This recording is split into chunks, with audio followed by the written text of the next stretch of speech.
कहानी शुरू होती है ड्रासा से, जो एक स्नाइपर है और अपने टारगेट का कई घंटों से इंतजार कर रही है। जैसे ही उसका शिकार सामने आता है, वो बिना झुके एक ही गोली में उसे मार गिराती है। वो हमेशा उस बुलेट सेल को अपने साथ रखती थी जिससे उसने किसी को मारा हो। दूसरी ओर लेवी, जो पहले मरीन रह चुका है, एक पूरे सपने से जागता है। अपने दिमाग को शांत करने के लिए वो समुद्र तट पर जाकर आराम करने का फैसला करता है। सुबह होते ही उसे एक मैसेज मिलता है जिसमें उसे मरीन बेस पर पहुंचने के लिए कहा जाता है। बेस पर पहुंचकर लेवी की मुलाकात एजेंट बार्थो से होती है। वो जानती है कि लेवी एक बेहतरीन स्नाइपर रहा है और उसके पास न परिवार है न ही कोई दोस्त। इसी वजह से वो उसे एक खास मिशन के लिए भर्ती करने का प्रस्ताव देती है। ड्रासा अपने माँ की डेथ एनिवर्सरी पर अपने पिता से कब्रिस्तान में मिलती है। उसके पिता को हाल ही में पता चला है कि उनको कैंसर है और अब वो ठीक नहीं हो सकता। इस वजह से वो कहते हैं कि अगर वो 14 फरवरी तक जिंदा रहे तो खुद की ही जान ले लेंगे, ताकि वैलेंटाइन डे के दिन वो अपनी पत्नी के पास जा सके। कुछ महीनों बाद सितंबर में लेवी एक विमान में जागता है जहाँ उसे बेहोशी की दवाई दी गई थी। वो एक सैनिक से पूछता है कि वो कहाँ जा रहे हैं, लेकिन उसे कोई जानकारी देने की परमिशन नहीं होती। वो लेवी के सारे निजी सामान ले लेती है और बताती है कि वो नो फ्लाई जोन में जा रहे हैं। अब उसे विमान से कूदकर अपनी मंजिल तक खुद ही पहुंचना होगा। लेवी अपना दिए गए बैग को उठाता है और खुद कूद जाता है। सही समय पर वो पैराशूट खोलता है और सेफ लैंडिंग करता है। इसके बाद वो लंबी यात्रा पर निकल पड़ता है जिसमें उसे पहाड़ चढ़ना, जंगल पार करना और बीच बीच में डेरा डालना पड़ता है।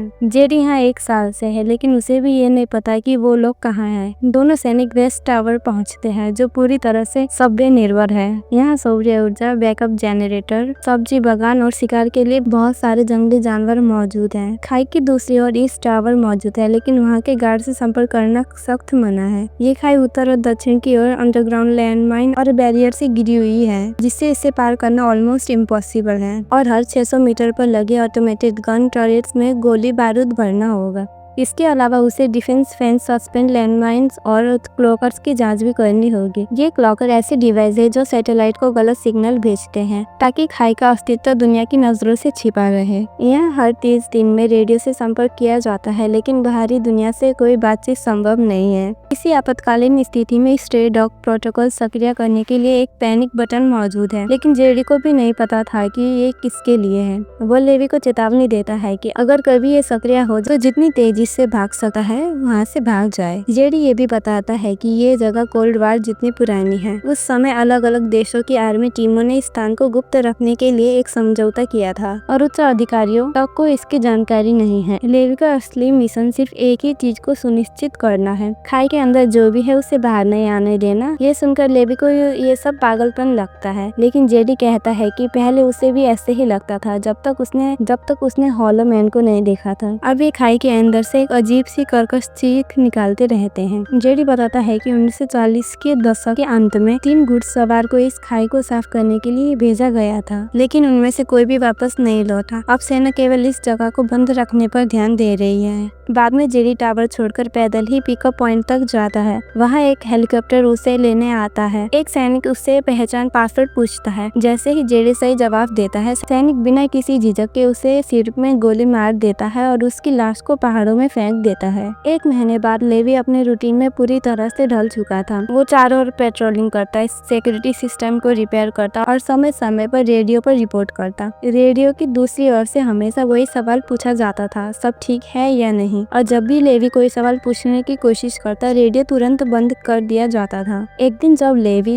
बगीचे में काम कर रहा होता है, उसे ईस्ट टावर की ओर कुछ हलचल दिखाई देती है। वो तेजी से दूरबीन उठाता है और देखता है कि ड्रासा लकड़ियां काट रही है। ड्रासा भी लेवी को देती है, लेकिन उसे पूरी तरह से अनदेखा कर देती है। एक तूफानी रात, लेवी एक भयानक सपने से घबराकर जाग जाता है। हड़बड़ाहट में उसका हाथ गिलास से टकराकर गिर जाता है। कांच टूटने की आवाज सुनते ही लेवी को लगता है कि उस पर हमला हुआ है। वो तुरंत अपनी बंदूक उठा लेता है, लेकिन तभी उसके पैर में तेज दर्द महसूस होता है और उसे समझ आता है कि उसने टूटे हुए कांच पर पैर रख दिया है। ये बस एक हादसा था। अपने पैर के जख्म को साफ करते हुए वो देखता है कि ड्रासा अभी भी लगी हुई है और उसे ही देख रही है। लेकिन जैसे ही उसकी नजरें ड्रासा से मिलती है वो उसे अनदेखा कर अपने कमरे में चली जाती है। एक और महीना बीत जाता है और इस बार ड्रासा को अपने जन्मदिन अकेले ही मनाना पड़ता है। अकेलेपन और बोरियत से तंग आकर वो अचानक अपनी बंदूक से फायर कर देती है ताकि लेवी का ध्यान आकर्षित कर सके। इसके बाद वो एक बोर्ड उठाकर दिखाती है जिस पर लिखा होता है तुम्हारा नाम क्या है।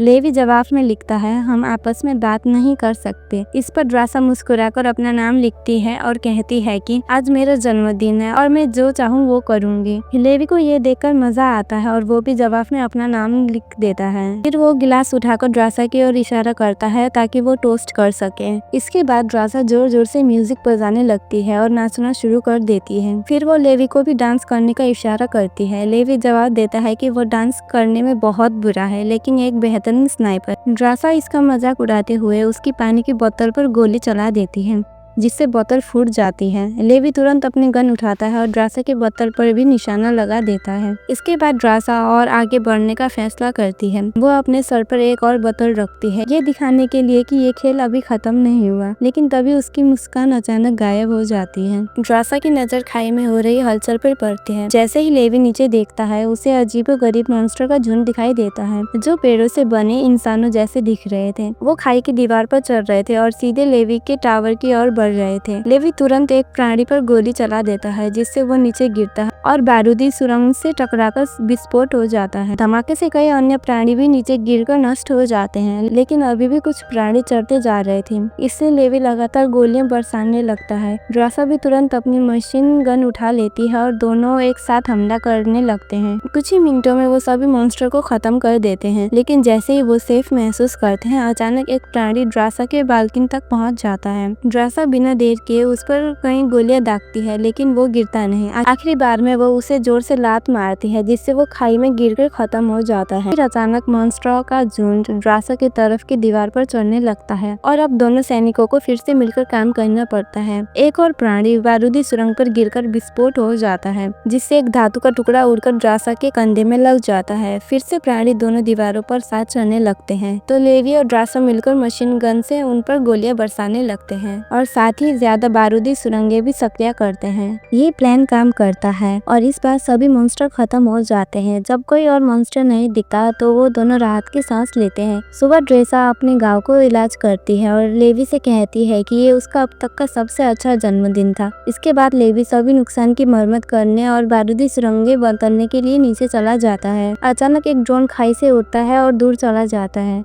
दिसंबर में लेवी एक पेड़ के आसपास बहुत सारी लाइट्स लगाता है ताकि वो एक क्रिसमस ट्री जैसा दिखे और साथ ही ड्रेसा के लिए एक बोर्ड भी लगाता है। इसके बाद दोनों मिलकर कई गतिविधियां करने लगे जैसे एक दूसरे के नाम वाले स्नोमैन बनाना, शतरंज खेलना और मटके से बने ढोल बजाना। 14 फरवरी को लेवी देखता है कि ड्रासा एक फैमिली फोटो के सामने रो रही है। वो उससे पूछता है कि उसने पहले पेट्रोल क्यों नहीं किया और ड्रासा बताती है कि वो एक मुसीबत भरा दिन बिता रही है और वो चाहती है कि लेवी उसके साथ होता। लेवी अपने आर्मरी के सभी औजारों को इस्तेमाल करते हुए एक खास उपकरण बनाता है और खाई के पार एक रॉकेट फायर करता है जो एक पेड़ में अटक जाता है। ये आग लगा देता लेकिन ड्रेसा दौड़ते हुए आग बुझाने जाती है और देखती है कि रॉकेट से एक रस्सी जुड़ी हुई है। वो रस्सी को पेड़ में मजबूती से बांध देती है और फिर दौड़ते हुए अपने टावर में लौट आती है जहाँ उसे लेवी डिनर पर बुलाता है। फिर लेवी रस्सी से खाई पार करता है लेकिन बीच में ही अटक जाता है तो भाग्य से वो दस्ताने पहने हुए है। इससे वो अपने हाथों का इस्तेमाल करके रस्सी को पकड़ता है और आगे बढ़ता है। जल्दी वो ड्रेसा के टावर तक पहुंच जाता है और उसे फूल देता है। वो उसे मजाक करते हुए बताती है कि वो बहुत पसीने से तरबतर है क्योंकि उसने इतना कठिन काम किया है। लेवी हाँ में हाँ मिलाते हुए कहता है कि वो शावर लेना चाहेगा। जब वो शावर ले रहा होता है ड्रेसा उसका यूनिफॉर्म ले जाती है और उसे एक पिछले कर्मचारी का अच्छा सा आउटफिट देती है।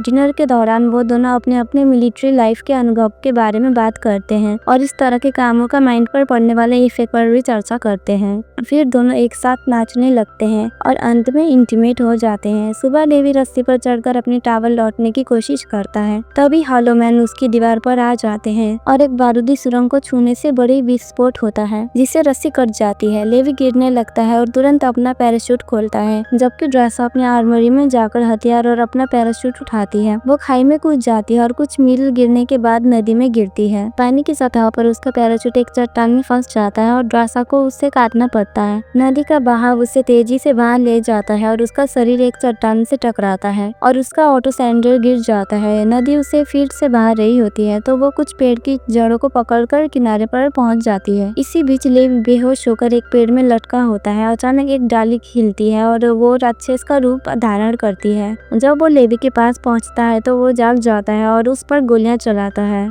जब वो पेड़ से रस्सी को निकालने की कोशिश करता है तो वो कीचड़ में गिर जाता है। जो शुरू में तो कीचड़ लगता है, लेकिन धीरे धीरे वो राक्षस का मुंह बन जाता है। ये चीज लेवी को फंसा लेता है और मॉन्स्टर का मुंह धीरे धीरे बंद होने लगता है। सौभाग्य से ड्रासा ने गनशॉट सुनी और मौके पर पहुंचकर उस मॉन्स्टर पर गोली चला देती है और समय पर लेवी को बचा लेती है। फिर ड्रासा उसे चाकू से हटाकर लेवी को आराम से निकाल लेती है। अब दोनों दीवार की ओर बढ़ते हैं ताकि वो रस्सी का पता लगा सके। तभी सुनाई देती है चीखने की आवाज और दो हॉलो मैन घोड़े पर चढ़े हुए आते हैं, जो पेड़ों जैसे दिख। राइडर लगातार लेवी और ड्रासा पर तलवारों से हमला करते हैं। एक राइडर घोड़े से कूदकर ड्रासा पर हमला करता है, लेकिन वो उससे गले में चाकू घोंपकर गिरा देती है, फिर सिर में गोली मारती है। दूसरे राइडर ने लेवी का बंदूक छीन लिया होता है और उसे व्हीप से पकड़ लेता है, तो लेवी भी अपना बंदूक निकालकर दोनों को मार डालता है। फिर ड्रासा अपनी बैग चेक करती है और तब उसे पता चलता है कि उसका ऑटो सेंटर नदी में गिर गया है। सिंस दीवारें बहुत ऊंची हैं, वो दोनों यहाँ फंस गए हैं। ड्रासा सोचती है कि उन्हें नदी के रास्ते से चलना चाहिए, क्योंकि वो जगह कहीं न कहीं जाकर रास्ता निकलेगी। लेवी उस मॉन्स्टर की लाश को ध्यान से देखता है और बहुत पुराना मिलिट्री यूनिफॉर्म पाता है। इसका मतलब है कि हॉलो मैन वही खोई हुई घुड़सवार बटालियन है जिनके बारे में पहले सुना गया था। दोनों जंगल में चलते रहते हैं और रास्ते में सैकड़ों कंकाल पाते हैं। अंत में वो एक एबेंडन शहर पहुंचते हैं, जहाँ की इमारतें पर म्यूटेटेड प्लांट्स उगे हुए हैं और जमीन पर भूकंप का निशान है। उन्हें फिर से चीखने की आवाज सुनाई देती है, जिसका मतलब है कि और मॉन्स्टर उनकी तरफ आ रहे हैं। इसलिए दोनों चर्च में छिप जाते हैं, जहाँ उन्हें कुर्सी पर कंकाल मिलते हैं। लेवी साइनेंट की गंध को महसूस करता है। इसका मतलब है कि यहाँ लोग खुदकुशी कर चुके थे, क्योंकि वो इस जगह में और नहीं रह सकते थे। अचानक कोई एक आवाज सुनते हैं और ड्रासा ऊपर देखती है तो एक विशाल मकड़ी उसे हमला करने के लिए कूदती है। वो उसे तुरंत झटक देती है, लेकिन दूसरी मकड़ी फिर से आ जाती है और वो उसे भी चाकू से मार डालती है। इसी बीच लेवी पर भी दो मकड़ियां हमला करती हैं, लेकिन वो उन्हें तुरंत गोली से मार देता है। अब ढेर सारी मकड़ियां चारों ओर से उन्हें घेर लेती है और दोनों कई मकड़ियों को मारने के लिए गोलियां चलाते रहते हैं।